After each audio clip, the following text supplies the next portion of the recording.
वन्दे देवमुमापतिं सुरगुरुं वन्दे जगत्कारणं वन्दे पन्नगभूषणं मृगधरं वन्दे पशूनां पतिं वन्दे सूर्यशशाङ्कवग्निनयनं वन्दे मुकुन्दप्रियं वन्दे भक्तजनाश्रयवरदं वन्दे शिवं शङ्करं वन्दे शिवं शङ्करं। बोले शिव शंकर भगवान की जय। बोले शिव गुरु गोरक्षनाथ महाराज की जय। सभी भक्तों को प्रणाम। सांख्य योग का ये दूसरा पार्ट वीडियो है। पहले पार्ट वीडियो में हमने शोक के बारे में बताया था। तो अर्जुन जब शोक कर रहे थे तो भगवान श्री कृष्ण ने किंचित मात्र उस समय हमने आपको बताया था। तो आगे वही बात फिर आगे कहते हैं, गतासून गतासूच, कहते हैं भगवान गतासून गतासूच, जो मर गए हैं उनके लिए शोक करना तो महान गलती है। जो मर गए हैं उनके लिए शोक करना तो महान गलती है। कारण कि मरे हुए प्राणियों के लिए शोक करने से उन प्रेत आत्माओं को बहुत कष्ट होता है। देखो एक बात बताएं, जो लोग मर जाते हैं और उसके लिए हम शोक करते हैं, आंसुओं को बहाते हैं, कफ युक्त जो रोते हैं तो खांसी जो आ जाते हैं, जो कफ युक्त आता है, तो वो मृत आत्माओं को मिलता है। ये श्रीमद् भागवत में भी लिखा है। तो यहाँ पर भी वही श्री कृष्ण भगवान कह रहे हैं कि जो लोग मर जाते हैं उनके लिए शोक करना बड़ी मूर्खता है। शोक नहीं करना चाहिए, क्योंकि जो लोग मर जाते हैं उसके लिए अगर हम शोक करें या आंसू को बहाएं तो उन मृत आत्माओं को परलोक में वो पीना पड़ता है। जैसे रोते तो आंसू बहते हैं तो वो प्रेत आत्माओं को मिलते हैं। वही बात यहाँ पर कह रहे हैं भगवान।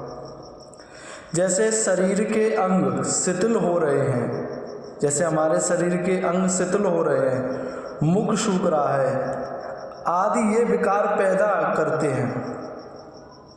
शरीर के साथ एकता मानना, कारण कि शरीर के साथ एकता मानने से ही शरीर का पालन पोषण करने वाले के साथ अपनापन हो जाता है। जैसे कि जवानी में हमारा युवावस्था में चेहरा और शरीर अच्छा रहता है, जैसे बुढ़ापा वृद्धावस्था आती है तो हमारा ये शरीर शिथिल होने लगता है। जब शिथिल होने लगता है तो हमें चिंता होने लगती है कि हाँ अब मृत्यु के करीब आ रहे हैं, अब हमारी मृत्यु होने वाली है। पर वहाँ मृत्यु हमारी नहीं होगी, मृत्यु शरीर की होगी, क्योंकि वहाँ शरीर शिथिल हो रहा है। हम तो भगवान जीव अविनाशी हैं, अब उनके अंश हैं, तो हमारी मृत्यु नहीं, लेकिन उनसे दाम्पत्य जोड़ लेता है जीव। जो जीव है उनसे दाम्पत्य जोड़कर शरीर से, तब वहाँ उसे कष्ट होता है। यहीं पर कहता है जैसे कोई हमारा शरीर पालन पोषण कर रहा है या कुछ कर रहा है तो हम उससे दाम्पत्य जोड़ लेते हैं। तो उसी कारण हम इस शरीर से दाम्पत्य जोड़ने के कारण ही सुख दुख होता है। अपनेपन के ही कारण परिवार के सदस्य के मरने से शोक चिंता होती है। कोई भी परिवार में या कोई भी है तो उनको हम अपना मान लेते हैं, इसलिए उनके मर जाने से या कुछ कष्ट होने से हमें शोक इत्यादि होता है, शोक हर्ष होता है। अगर उनके साथ अच्छा होता है तो हमें हर्ष होता है, उनके साथ अगर बुरा होता है तो हमें शोक होता है। तो यहाँ पर यही भगवान कह रहे हैं कि ये जो जीव है ना, तो इस जीव ने पता नहीं कितने शरीरों को धारण किया है और आगे भी करेगा। ये जो संसारिक जितनी भी वस्तु हैं वो सब असत हैं। अर्जुन से कह रहे हैं जब तक मैं देह हूँ, अगर ये रहेगा कि जब तक मैं देह हूँ, मैं शरीर हूँ, मैं ही हूँ, यह भाव रहेगा तब तक कितना भी उपदेश कर लो, कितना भी तप कर लो, कितना भी उपदेश कर लो, कितना भी ग्रंथ पढ़ लो, कितना भी वेद पुराण पढ़ लो, उपनिषद पढ़ लो, सुनाते रहेंगे और साधन भी करते रहें, कल्याण नहीं होगा। जब तक मैं देह हूँ ऐसा भाव रहेगा, चाहे कितने भी उपदेश पढ़ लो, पुराण पढ़ लो, उपनिषद पढ़ लो, वेद पढ़ लो, कितने भी स्मृतियाँ पढ़ लो, कितने भी साधन कर लो, पर कल्याण नहीं होने वाला। क्योंकि ये देह मैं हूँ, यही कारण है बंधन का। क्योंकि जब मृत्यु होती है तो व्यक्ति जिस बंधन, जो इच्छा रखता है उसी के अनुसार उसे पूर्व अगला जन्म यानी अगला देह मिलती है। जैसे एक कथा है, प्रेमानंद जी भी महाराज जी बताते हैं कि एक बहुत बड़े संत थे, उनका नाम स्मरण नहीं है, तो उनकी औरत में बड़ा आसक्ति थी, स्त्री में आसक्ति थी। तो उन्हें स्त्री तो नहीं मिली, लेकिन जब मरे तब स्त्री बन गए अगले जन्म में।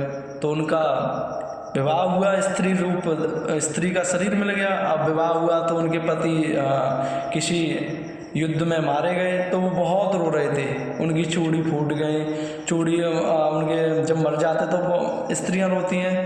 तब भगवान की कृपा हुई, तब कहने लगे, अरे मूर्ख, तू क्यों रो रहा है? तू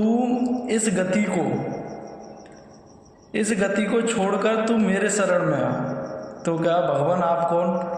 तब बताया कि तू मेरा परम भक्त था, लेकिन तेरी एक स्त्री में आसक्ति थी, इसी कारण तुझे स्त्री शरीर मिला है, और तू तो बहुत बड़ा संत है, ये छोड़ इस माया से, प्रपंच को, मेरा भजन कर।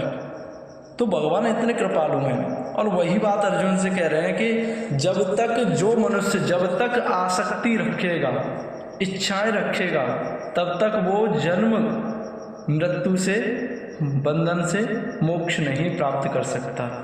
यही बात भगवत गीता में कहते हैं। जो वस्तु अपनी न हो उसको अपना मान लेना, जो वस्तु अपनी न हो उसको अपना मान लेना, और जो वस्तु अपनी हो उसको अपना न मानना बहुत बड़ी भूल है।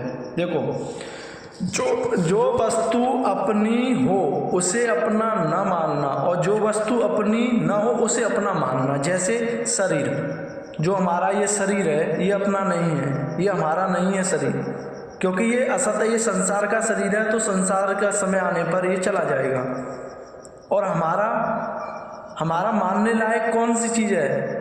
ईश्वर, जो हमारे अंदर अंश बैठा है ईश्वर का, अपनी आत्मा को, अपने आत्म साक्षात्कार को, भक्ति को, उसको जगाओ, उसे मानो कि हाँ, हमारे हृदय में एक ईश्वर अंश बैठा हुआ है, उसको जागृत करो भजन से, पूजा से। भगवत गीता में तो कई उपाय बताए हैं भगवत प्राप्ति के लिए, जो आपको सुगम लगे उसी पर चलो।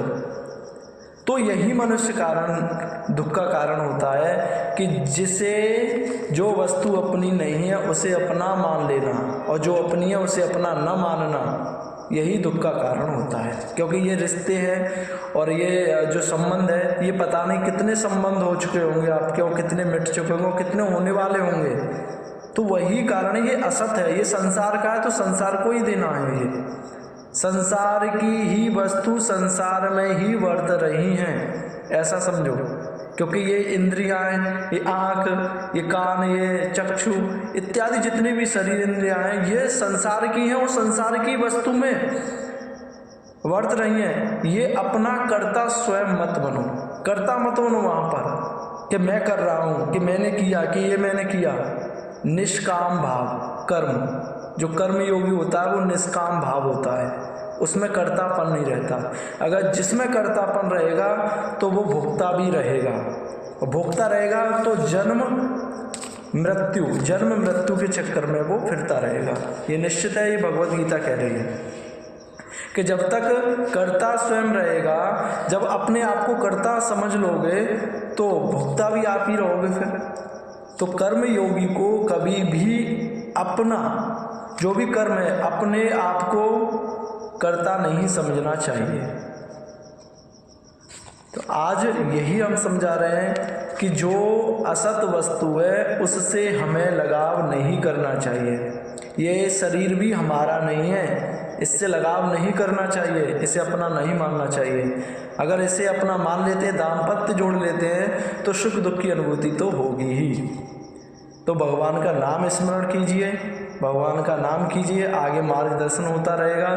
तो आज सांख्य योग में थोड़ा इतना ही है, क्योंकि सांख्य योग बहुत बड़ा है, तो धीमे धीमे करके थोड़ा थोड़ा बताएंगे। तो आज के लिए सांख्य योग में इतना ही है। सांख्य योग में आज थोड़ा संक्षिप्त में दोबारा से बता रहे हैं। जब कोई मर जाए तो उसके लिए शोक नहीं करना चाहिए, क्योंकि अगर शोक करेंगे तो जो हमारे आंसू हैं, जो हमारे कप युक्त है, वो प्रेत आत्माओं को मिलते हैं। तो पहले तो ये एक बात ये सोच लीजिए, कोई मरे, कोई व्यक्ति मरणावस्था में है तो उसके पास जाकर रोना नहीं है। करना क्या है कि भजन करना, संकीर्तन करना, जिससे उसका उद्धार हो जाए, क्योंकि वो तो जा ही रहा है ना। रोने से क्या रुक जाएगा? नहीं रुकेगा, वो जा रहा है। तो वहाँ आप थोड़ा धैर्य रख के भगवान का कीर्तन करके उसे विदा कीजिए, क्योंकि शोक करना व्यर्थ है। मूर्ख लोग का ये संकेत है शोक करना।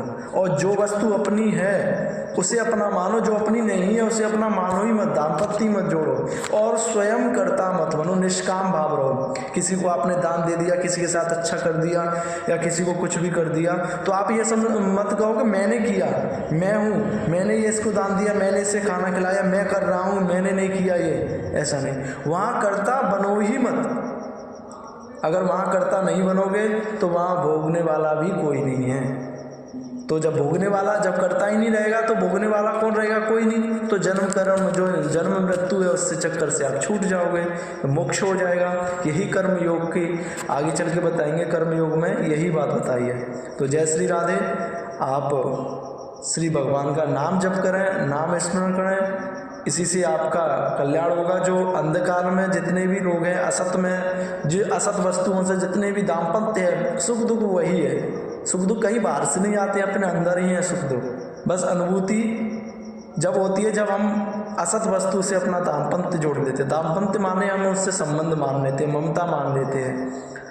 तो यही है आज के लिए। जय श्री राधे, जय श्री कृष्णा, जय जय श्री राधे।